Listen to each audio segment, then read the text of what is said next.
Good morning students. आज हम लोग भोजन के घटक लेसन के दूसरा भाग को पढ़ेंगे। तो आइए शुरू करें।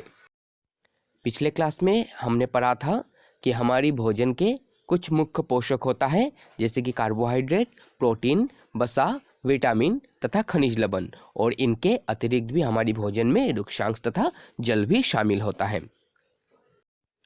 आज हम जानेंगे क्या सभी खाद्य पदार्थों में ये सभी पोषक उपलब्ध होते हैं।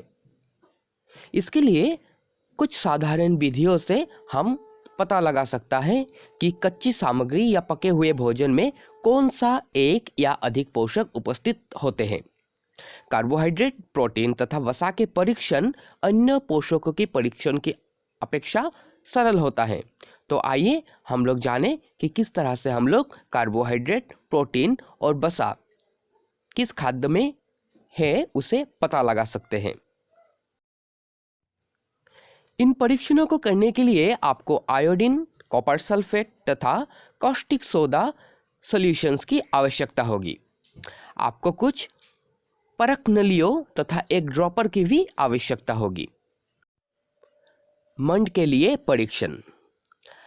आपको यहाँ पर ये ज्ञात होना चाहिए कि कार्बोहाइड्रेट कई प्रकार के होते हैं।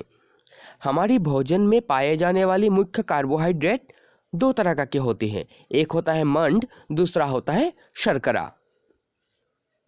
तो अब हम जानेंगे कि मंड किस तरह से किस खाद्य वस्तु में है, उसका परीक्षण हम लोग कर सकते हैं।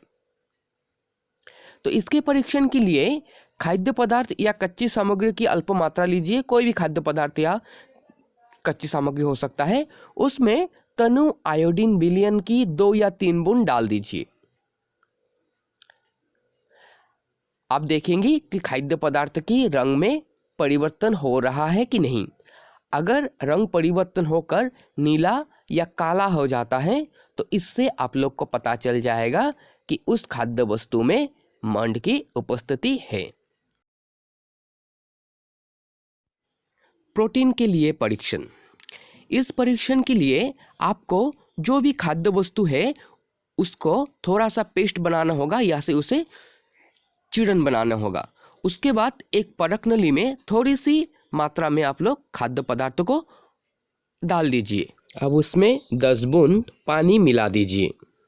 अब एक ड्रॉपर की सहायता से परख नली में 2 बूंद कॉपर सल्फेट के विलयन तथा 10 बूंद कॉस्टिक सोडा का विलयन डाल दीजिए और इसे अच्छी तरह से हिलाकर कुछ मिनट के लिए रख दीजिए। अब अगर उस पदार्थ की रंग बैंगनी रंग हो जाए तो इससे आप लोग को पता चल जाएगा कि उस खाद्य वस्तु में प्रोटीन उपस्थित है। वसा के लिए परीक्षण। खाद्य पदार्थ की अल्प मात्रा लीजिए, इसे एक कागज के टुकड़े में लपेटकर कूटिए। ध्यान रखना कि कागज कहीं फट ना जाए। अब कागज को सीधा कीजिए और ध्यानपूर्वक देखिए, क्या इस पर तेल की धब्बे हैं? कागज को किसी प्रकाश के सामने लाइए। क्या आपको इस धब्बे से होकर आने वाला जो रोशनी है वो धुंधला दिखाई दे रहा है? यही कागज पर तेल का धब्बा खाद्य पदार्थों में वसा की उपस्थिति को दर्शाता है। कभी कभार ऐसा भी हो सकता है कि जल की भी कुछ मात्रा हो, तो तब आप क्या कीजिए, थोड़ी देर वो कागज को सूखने दीजिए। अगर वो जल होगा तो सूख जाएगा, लेकिन अगर तेल है तो वो धब्बा वहीं का वहीं रह जाएगा। तो स्टूडेंट्स, आज हमने जाना कि हम लोग किस तरह से खाद्य वस्तु में कार्बोहाइड्रेट, प्रोटीन या वसा की उपस्थिति के लिए कुछ सरल सा परीक्षण कर सकते हैं।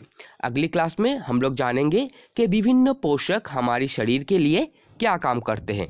तब तक अपना ध्यान रखिएगा और कोविड नियमों का पालन करते रहिएगा।